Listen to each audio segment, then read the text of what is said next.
اور پکڑایا، بابا میرا بیٹا کتنا خوبصورت ہے۔ نبی پاک نے دیکھا ہے اور کہتے ہیں ہاں خوبصورت ہے۔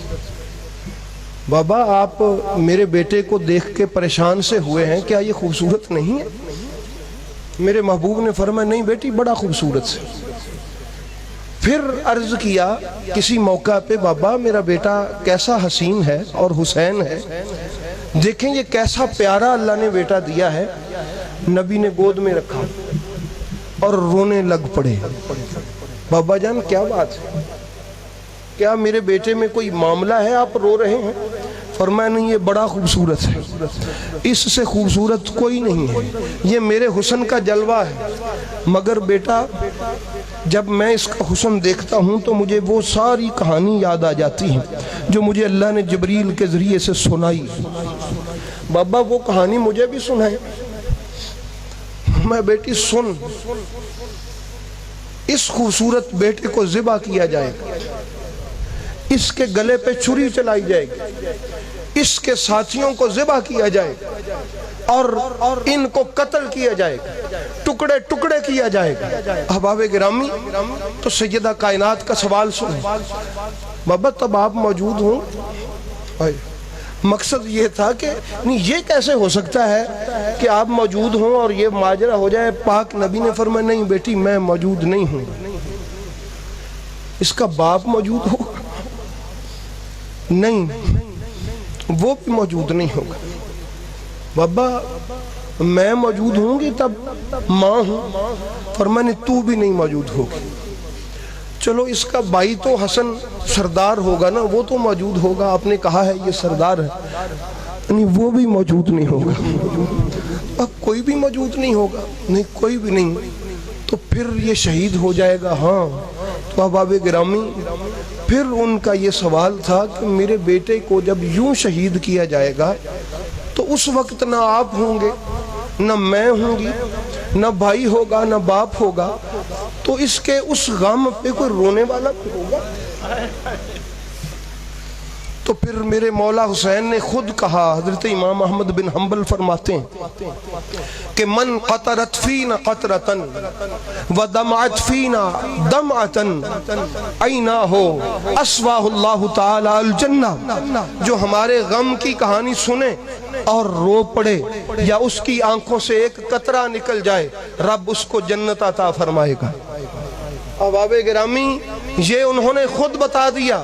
تو سیدہ کائنات سلام اللہ تعالیٰ علیہ نے پوچھا کہ بابا ان کا تو وہ کچھ لگتا بھی نہیں ہوگا، آپ کہتے ہیں جبریل کہتا ہے بڑے لوگ روئیں گے تیرے اس بیٹے کے غم میں، ان کو کیا اجر ملے گا؟ فرمایا رب جنت عطا فرمائے گا۔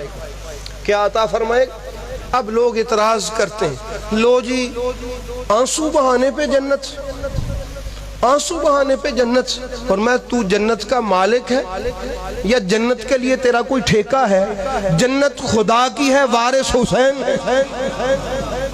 جنت کس کی ہے؟ خدا کی ہے، وارث حسین ہے۔ اس لیے احباب گرامی میرے مولا حسین میں تیری اس رضائے خدا بندی پر قربان چلا جاؤں کہ جب حضرت ابراہیم علیہ السلام اپنے بچوں کو چھوڑ کے جانے لگے تو کھڑے ہو کے دعا کرتے، مولا یہ میری بیوی ہے، عورت ہے، اکیلی ہے، کوئی بھی نہیں ہے، مولا اس کو آباد رکھنا، مولا اس کو محفوظ رکھنا، مولا اس کی حفاظت فرمانا۔ یہ چھوٹا سا میرا بچہ ہے معصوم، میں جا رہا ہوں تو اس کو چھوڑ کر تیرے حکم پہ، مولا اسے بھی آباد رکھنا، اسے پھلوں کا رزق دینا، اسے عزت دینا، اسے وقار دینا، اسے بحال رکھنا۔ یہ تو تھے ابراہیم، اب سارے قربان ہو گئے، سب قربان ہو گئے، سب چلے گئے، علی اکبر بھی چلے گئے، عباس بھی چلے گئے، کوئی باقی نہ رہا۔ اب حسین پاک کے جانے کی باری آئی تو سر اٹھا کے ایک مرتبہ خیمے کی طرف دیکھا، کوئی مرد موجود نہیں ہے، عورتیں ہی عورتیں ہیں۔ تو اب کیا حسین بھی دعا کرے کہ مولا میں بھی جا رہا ہوں، یہ میری عورتیں ہیں، یہ تیرے نبی کی بیٹیاں ہیں، تیرے نبی کی شہزادیاں ہیں، یہ اکیلی ہیں، ان کو بھی آباد رکھنا، ان کی بھی حفاظت کرنا؟ نہیں احباب گرامی، حسین پاک نے اکیلی عورتوں کی طرف دیکھا اور سر جھکایا سر جھکا کے کوئی دعا نہیں کی. پتا تھا کہ جب میں چلا جاؤں گا کیا ہوگا. پتا تھا کہ یہ رسول کی بیٹیاں باندھ لی جائیں گی. پتا تھا ان کے خیمے جلا دیے جائیں گے. پتا تھا ان کو قیدی کر لیا جائے گا. پتا تھا بازاروں سے لے جا کے ان خبیثوں لائنوں کے درباروں میں کھڑا کیا جائے گا. سارے منظر کی خبر تھی. کبھی ان عورتوں کے خیموں کی طرف دیکھا, سر جھکا کے کہا الہی انت ثقتی یا غیاث المستغیثین, یا اللہ تو ہی میری امید اور تو ہی میرا یقین ہے اور تو دعاؤں کو سننے والا ہے. تیرا حسین تجھ سے یہ دعا نہیں کرتا. تیرے خلیل نے تو کر لی تھی انہیں آباد رکھنا, تیرا حسین نہیں کرتا. تیرے خلیل نے کر لی تھی ان کی حفاظت کرنا, تیرا حسین نہیں کرتا. کیوں؟ ردن بے ردائے کا یا اللہ, یا اللہ تیرا حسین تیری رضا پہ راضی. اگر تیری رضا ہے کہ یہ قیدی ہوں تو حسین اس پہ بھی راضی. اگر تیری رضا ہے کہ ان کے ہاتھوں میں رسیاں بندھیں, تیرا حسین اس پہ بھی راضی.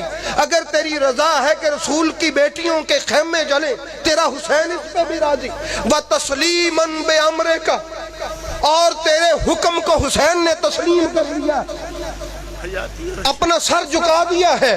مولا تو میرے بچوں کے قتل ہونے پہ راضی, تیرا حسین بھی راضی. تیرا حکم جیسے تھا تیرے حسین نے مان لیا.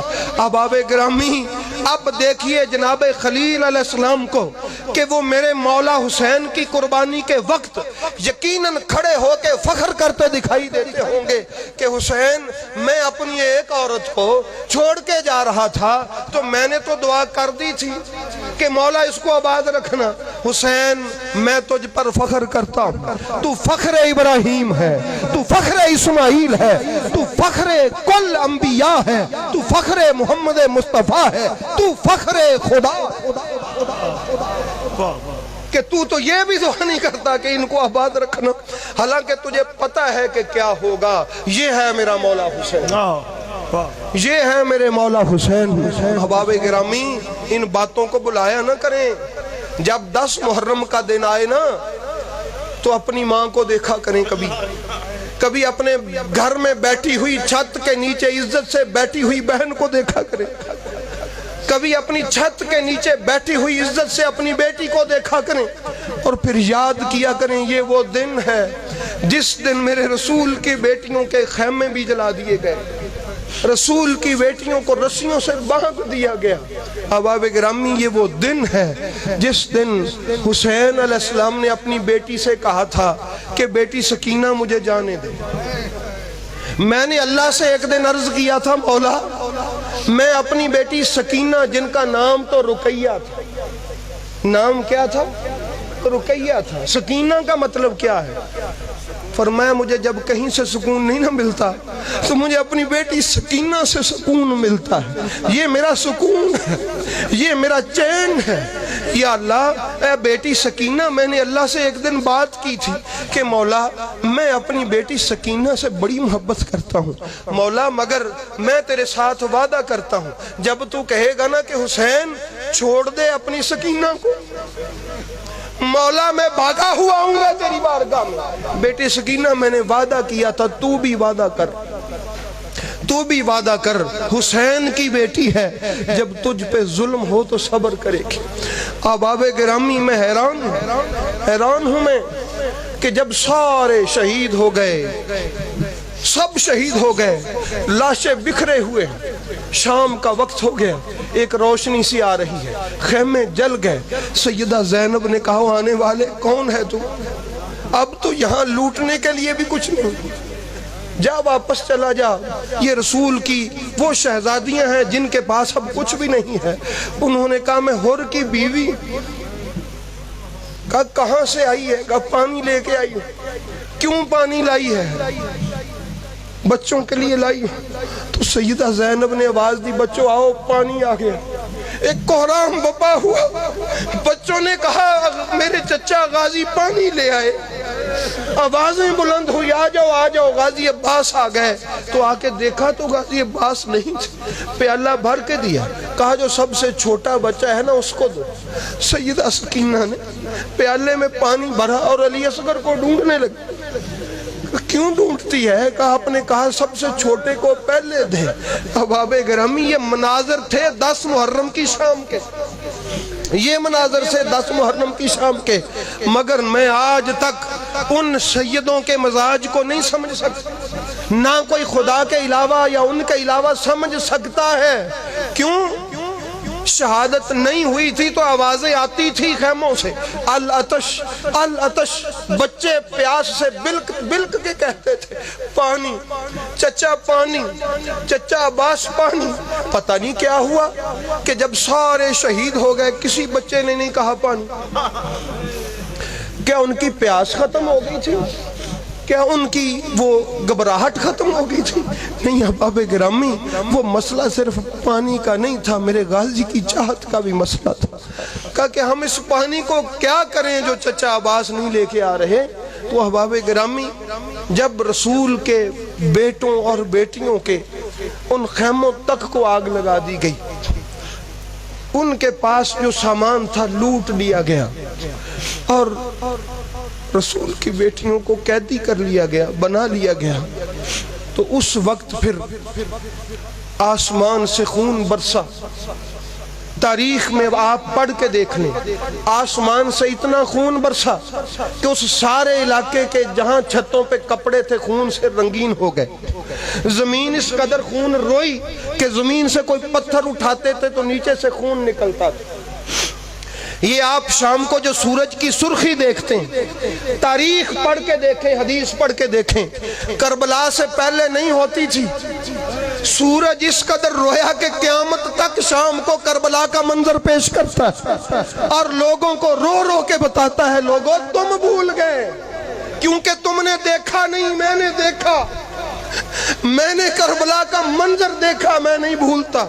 میں ہر شام حسین پہ روتا ہوں۔ سورج سے روشنی لینے والوں، سورج سے ہی وفا سیکھ لو، سورج سے وفا سیکھ لو کہ وفا کیا ہوتی ہے۔ تو احباب گرامی رسول پاک، اور آپ کبھی پڑھ کے دیکھیں، واللہ بخدا میں آپ کو پورے وثوق سے بتاتا ہوں، لکھا مورخین نے، بتایا یزیدیوں نے خود کہ ہم میں سے کچھ لوگوں نے دیکھا کہ نبی کریم صلی اللہ علیہ وآلہ وسلم کے لیے فرشتوں نے بچھایا، مولا علی وہاں پر آئے، سیدہ زہرا آئیں، 3 کرسیاں بچھی، پھر کیا ہوا؟ جناب آدم آ گئے، آ کے محمد عربی سے کہا یا رسول اللہ آپ کے بچوں کے غم کی تعزیت کرنے آیا ہوں۔ کبھی جناب نوح آ گئے، یا رسول اللہ یا علی یا فاطمہ آپ کے بچوں کی تعزیت کرنے آیا ہوں۔ یہ 10 محرم کی شام کا واقعہ ہے۔ احباب گرامی آپ کو بھول سکتا ہے، مگر جس کی رگوں میں سچ میں سیدہ زہرا کا خون ہونا، ان کو یہ نہیں بھول سکتا، یا جن کی رگوں میں علی کا خون اور اس کا نمک چل رہا وہ نہیں بھول سکتے۔ اس لیے احباب گرامی یاد رکھیں کربلا کو۔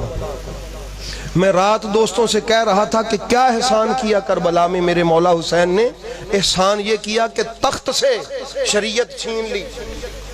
شاہ صاحب قبلہ تخت سے شریعت چھین لی، تخت سے کیسے چھینی؟ جب مولا حسن، تخت اور شریعت مولا حسن تک ایک تھا، تخت اور شریعت مولا حسن تک ایک تھا۔ مولا حسن کے بعد تخت سے شریعت کے نام پر کھلواڑ ہونا شروع ہوا، حلال و حرام کی تمیز ختم ہونا شروع ہوئی۔ یزید کے دور میں تو بدتمیزی کی انتہا ہو گئی، تو میرے مولا حسین نے فرمایا اے تخت والو تمہیں اپنی تلواروں پر ناز ہوگا، تمہیں اپنے اسلحہ پر ناز ہوگا، مگر تم میرے خون کی طاقت سے واقف نہیں ہو، یہ محمد کا خون ہے۔ میں تمہیں اس کی سزا یہ دیتا ہوں کہ قیامت تک اس شریعت کو بادشاہوں سے منسوب ہی نہیں ہونے دوں گا۔ اب آپ سن سکتے ہیں، سمجھ سکتے ہیں، ابو حنیفہ بادشاہ تھے کہ عالم دین تھے؟ امام شافعی بادشاہ کے عالم دین تھے، امام حنبل بادشاہ تھے کہ عالم دین تھے، اور امام مالک بادشاہ کے عالم دین تھے۔ حضرت امام جعفر صادق اس وقت تخت پہ بادشاہ تھے یا علم کے وارث تھے؟ علم کے وارث تھے۔ تو میرے مولا حسین نے کیا کارنامہ کیا اس کے بعد؟ یہ سزا دی۔ کیا سزا دی؟ قیامت تک لوگ حنبلی تو آپ کو ملیں گے، شافعی ملیں گے، اور مالکی ملیں گے، حنفی ملیں گے، جعفری ملیں گے، یزیدی نہیں ملیں گے، منصوری نہیں ملیں گے، مامونی نہیں ملیں گے، ہارونی نہیں ملیں گے، رشیدی نہیں ملیں گے۔ یہ بادشاہوں کے نام ہیں۔ کیوں؟ میرے مولا حسین نے کہا آج کے بعد شریعت کو بادشاہ کے نام سے جڑنے ہی نہیں دوں گا۔ جب سے بادشاہوں نے شریعت کا مذاق اڑانا شروع کر دیا، مولا حسین نے شریعت لے لی اور عالموں کو اور عام لوگوں کو، لوگ حنفی تو کہلوانا پسند کریں گے، مالکی شافی حنفی کہلوائیں گے، یزیدی مامونی رشیدی منصوری نہیں کہیں گے، عمرانی نوازی مشرفی نہیں کہیں گے۔ بات سمجھ گئے ہو؟ یہ میرے مولا حسین کا احسان ہے۔ یہ میرے مولا حسین کا کیا ہے؟ احسان ہے، احسان ہے۔ اس لیے احباب گرامی میرے مولا حسین نے قیامت تک شریعت کو حفاظت میں لے لیا۔ کیا کر دیا؟ شریعت کو حفاظت میں لے لیا، اور ان بدبخت بادشاہوں سے لے کر جو وارث تھے ان تک پہنچا دیا، جو علم کے وارث تھے ان تک کیا کر دیا؟ پہنچا دیا۔